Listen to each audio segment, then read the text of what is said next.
materials or the products I'm gonna use, I'm gonna talk about briefly. I'm using FW acrylic artist inks. And I just want to give you a sense of why I'm switching from one to the other. Inks are very liquidy.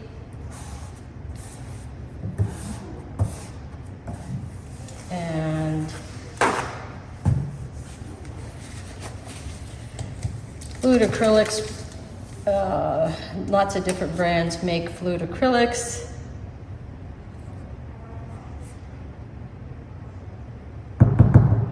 Okay.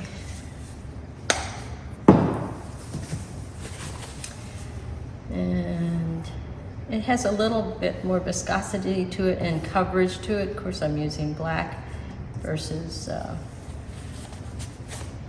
blue, but this is an opaque color, so you can just see that the coverage as far as my using spreading tools is less opaque. And I'm working on a sheet of paper that I use for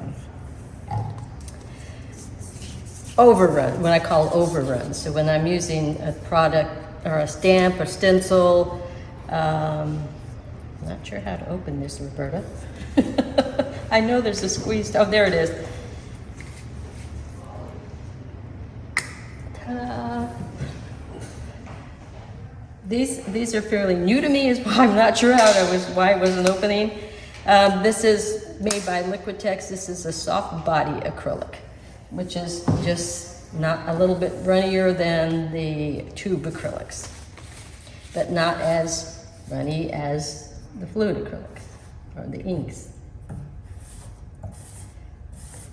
So I like the way that it spreads. It has a little bit more opacity than the inks, and that's what we're after. That's what I'm usually after.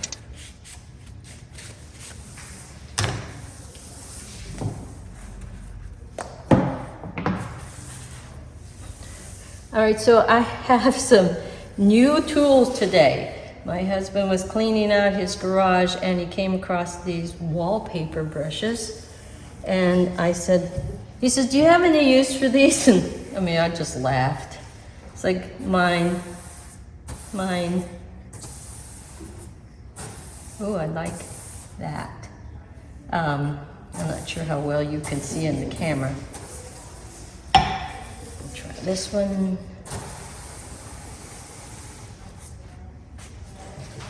And this one's a little stiffer. I'm going to put out some color.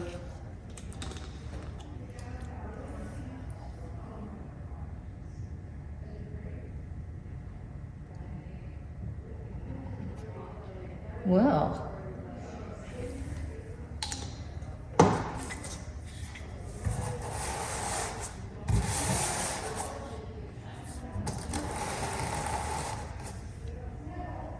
that could be really nice. Okay, now I have made some brushes as well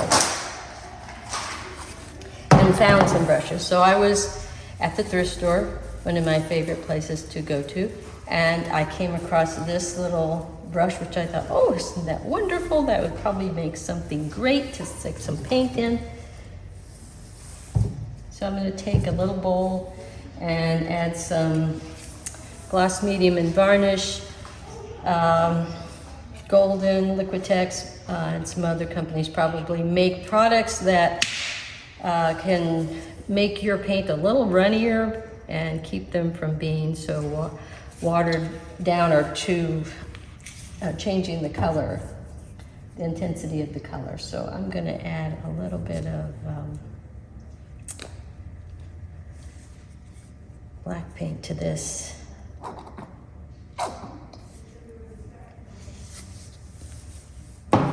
And some water to this.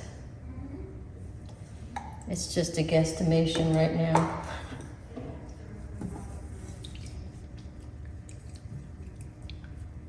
I'm just trying to make a soupy mess here so that I can stick this big brush in and flop it down so you can see what it does.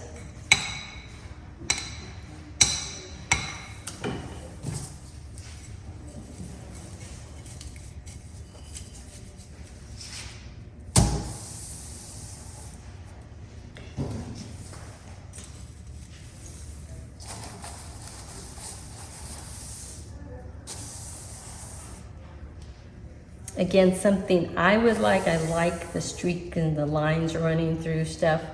I wasn't as happy with this brush as I'm calling it. It was probably a broom of some sort that I was. Again, I like these streaky lines, so I'm off to the dollar store for the whisk broom, and let's give me a little puddle of more of color here, so I can get my whisk broom in here.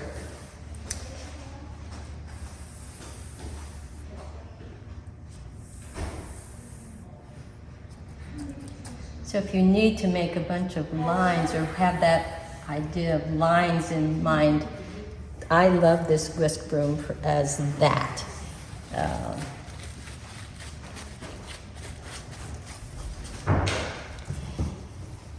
Then I found this hollow tube handle of some sort, and I got some pipe cleaners and I taped them in there and then shortened them up a little bit.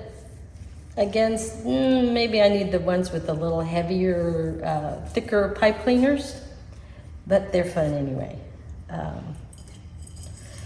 What I think about big brushes and unusual brushes, handmade, homemade brushes, is that you don't have as much control of them, over them.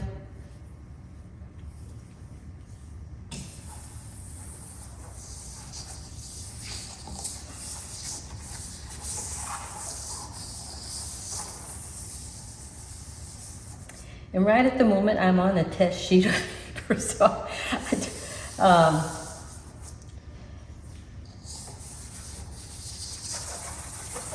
I like that.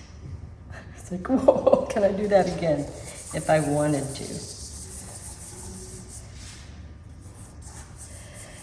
So for me, I've never lost the ooh and the ah of creating things in my art. And I think when we lose the ooh and the ah, we've kind of lost the play, the idea of playing and seeing, what if I do this, what if I do that?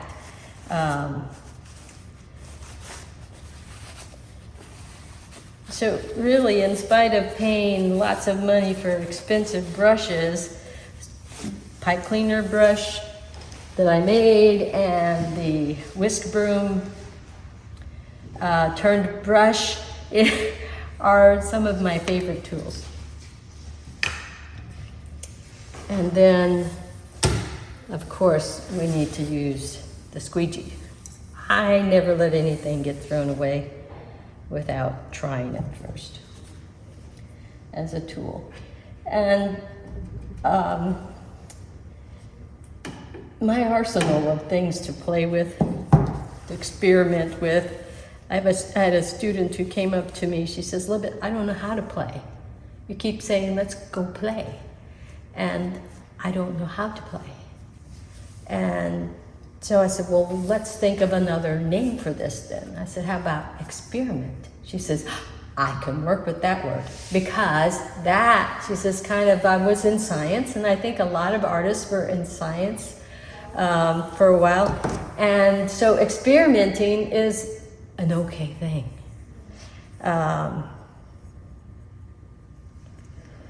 So she could experiment. And after we came up with and changed the word, her work became so much more fun. I said, whatever works for you, as far as am I experimenting, am I exploring, playing, you just need to go for it. So I've put paint on this squeegee, and you can see that it's quite watered down, but I kind of like that.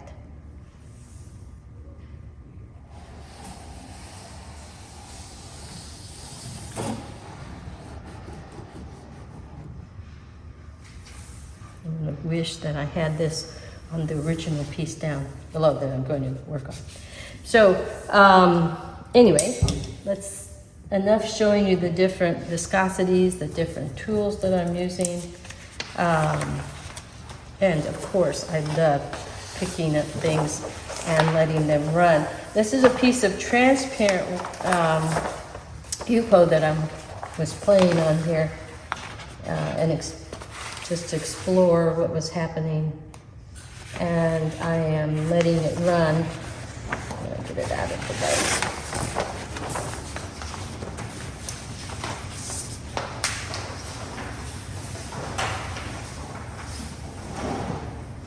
Okay. So this is a piece of UPO, and I like UPO because it's non-absorbent.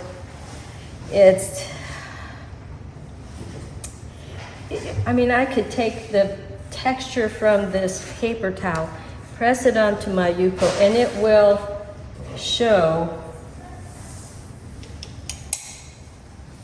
that texture.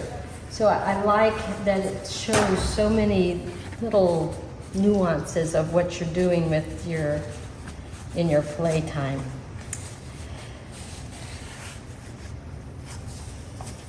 So it was very interesting in the Acrylic Painters Society of Florida.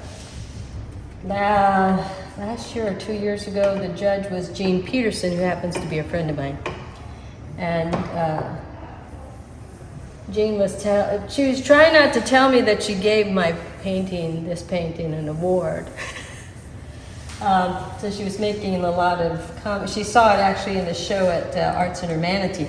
And she commented she says, Libit, those strokes are so confident. She says, it shows confidence, like you just know what you were doing. Little does she know. But that's what it means to be audacious, is just to go for it. So that's what I'm going to do. I'm just going to go for it right now. And I think I will use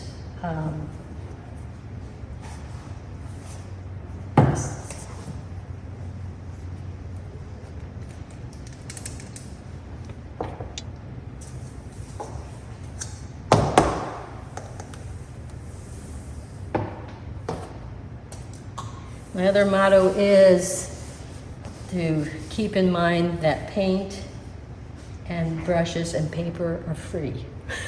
They're not.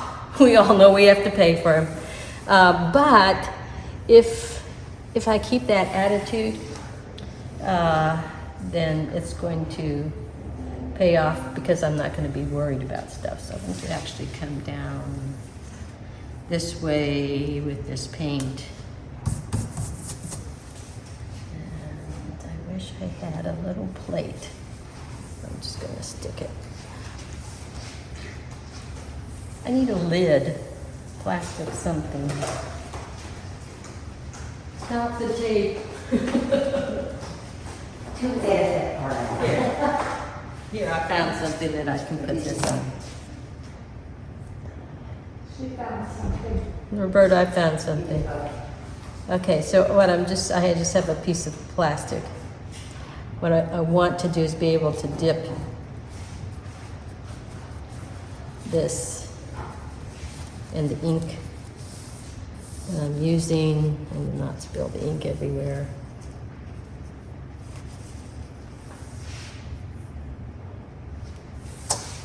Oh, yeah. I like that too.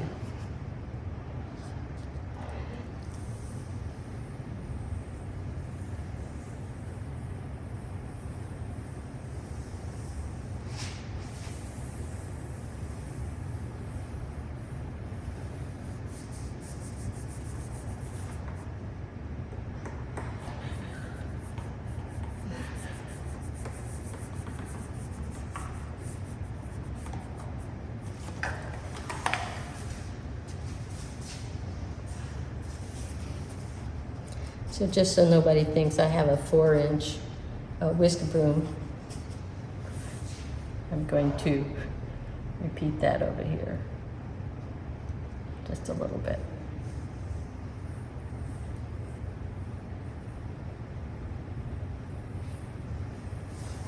And I think the faster you go, if you want it fairly straight, that's going to be good.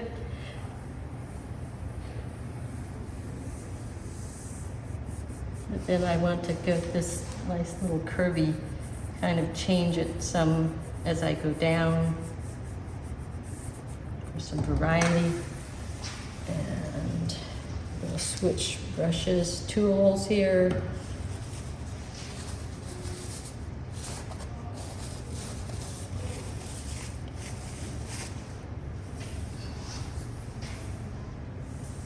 I'm going to stick with this color.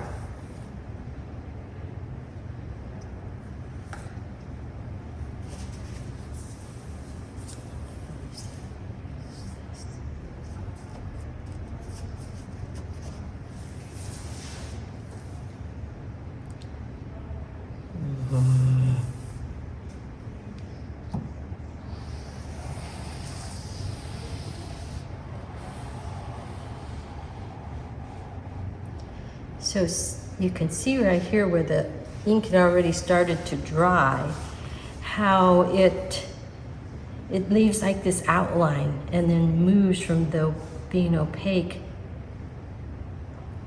And when I stop and start, that makes another mark, a different type of mark, so that there becomes all these little subtleties.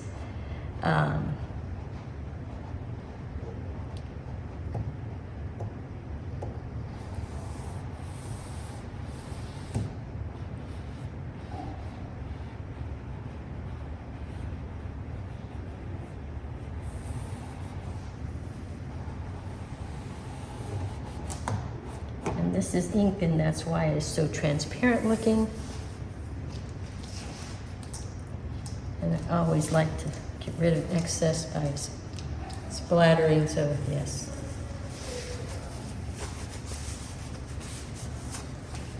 Let's switch to different.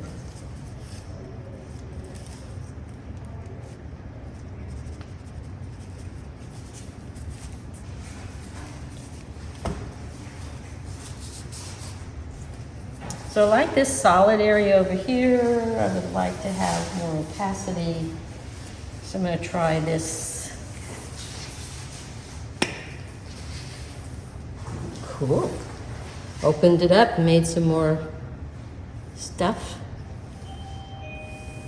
Let's give it a different mark.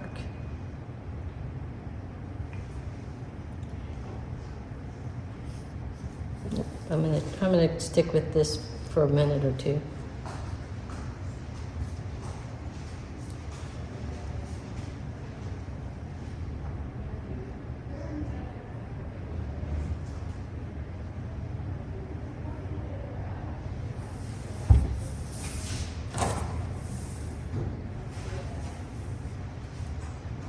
Just getting that paint up on the edge of my squeegee.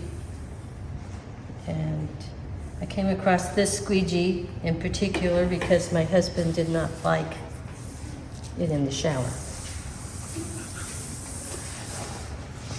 Then I watched this artist on YouTube, and she uses a window squeegee. So I went to look at Home Depot, and they got 14, 16-inch squeegees, and so I'm like, next purchase, here I come.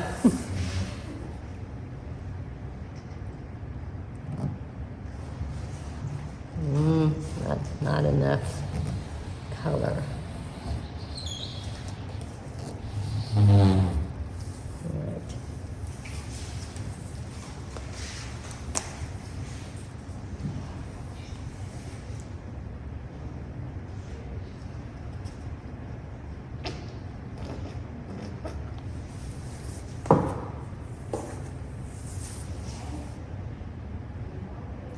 So I took a little black fluid acrylic, a little bit of whatever's left in this FW inks, and I'm going to add some of my soft body paint.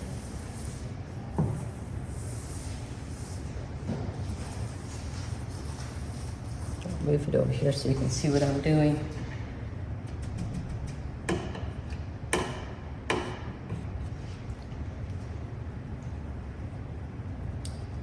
Giving that a nice mixture.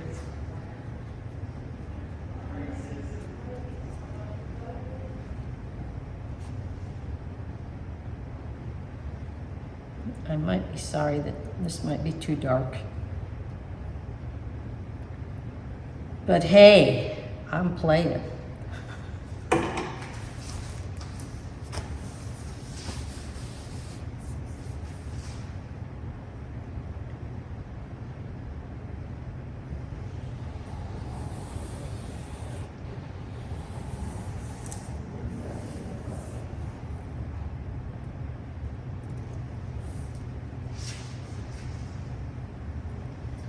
I like what's happening there. I'm too not opaque enough is what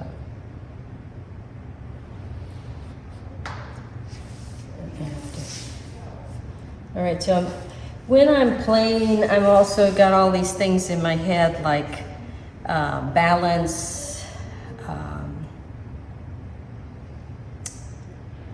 small, medium, large, and I need something, and this actually added a heavier piece, but it's also just as wide as that is. So I need to be a little wider. I want to be wider. So I'm going to take and move this differently. Too many curves going on here. Thanks, Roberta. I want to say, ooh, whenever I go over something that's been there for a while and it leaves that little circular thing, because that's something I can play with later on.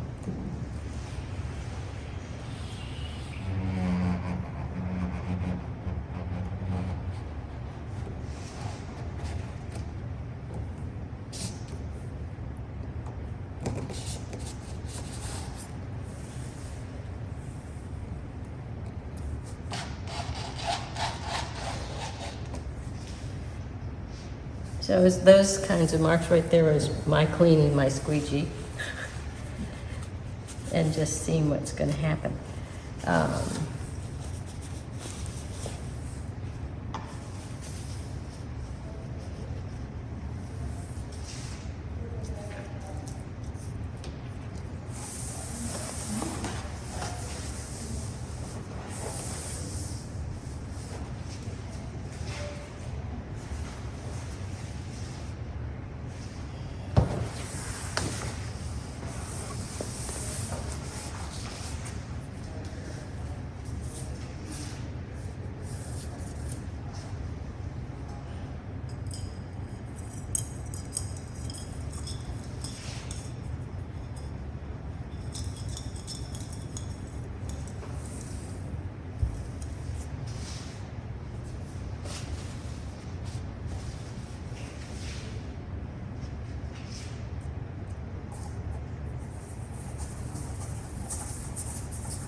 I like this mark when I was just demonstrating what it would do, so I'm just checking this out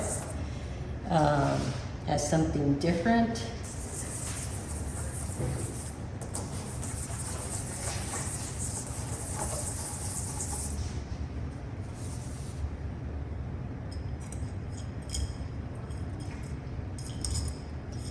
I took a workshop with an instructor named Fred Graft once. His favorite saying was, oh crop.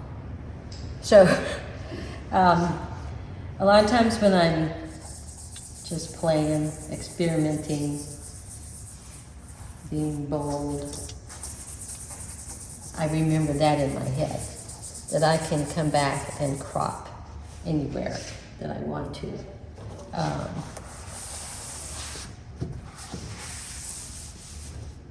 I'm actually liking this area through here. Add a little bit more funny lines next to these other curly cues. And I guess I could overdo these, but why not?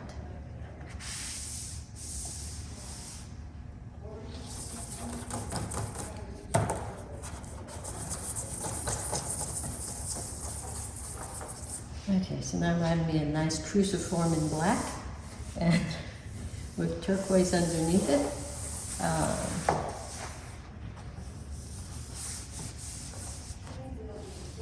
I'm not sure I like any of this, but I'm having fun. I got a brush in my hand, paint on my paper, and I'm happy.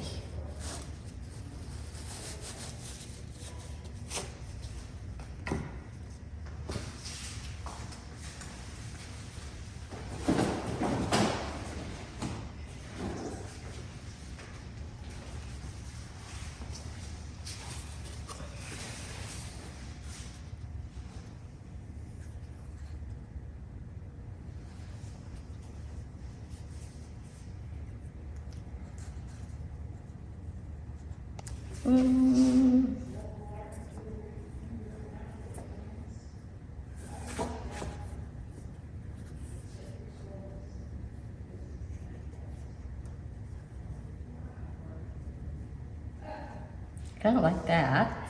They're also good examples. Are going to show me where some things can be used for a more serious, planned, abstract. Then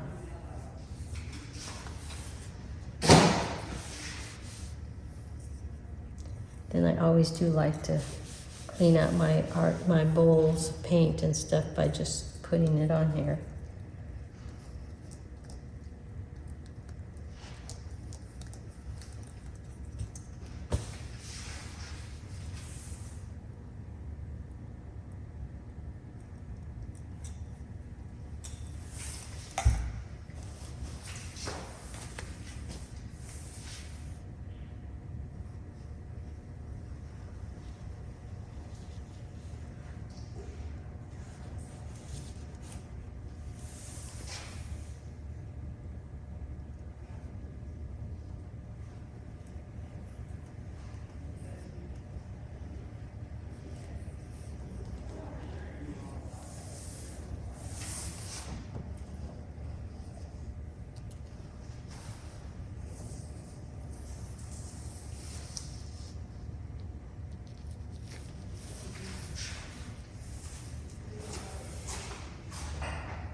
Oh, forgot about this over here. Trying to get some nice, more solid looking areas and all this busyness.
Right now it's very, very busy.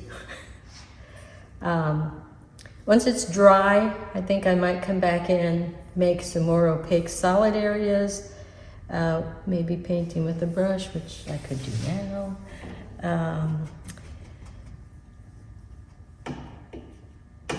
The thing is to keep the smile on the face and not start crying too soon or to throw it away and wad it all up, throw it away and go, oh, that ruined it for the day.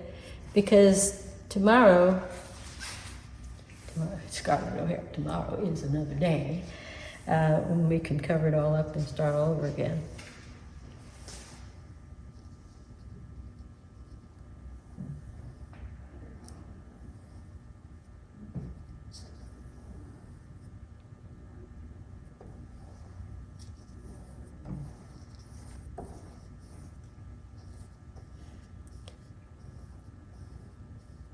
We forgot to set a timer, so I have no idea how long I have, Roberta.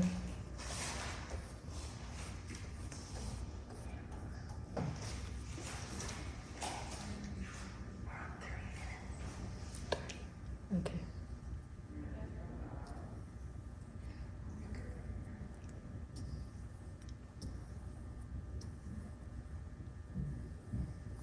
So adding that solid piece over there kind of starts quieting down some of these areas. Looking at it now, I just realized I put these straight lines right smack in the middle.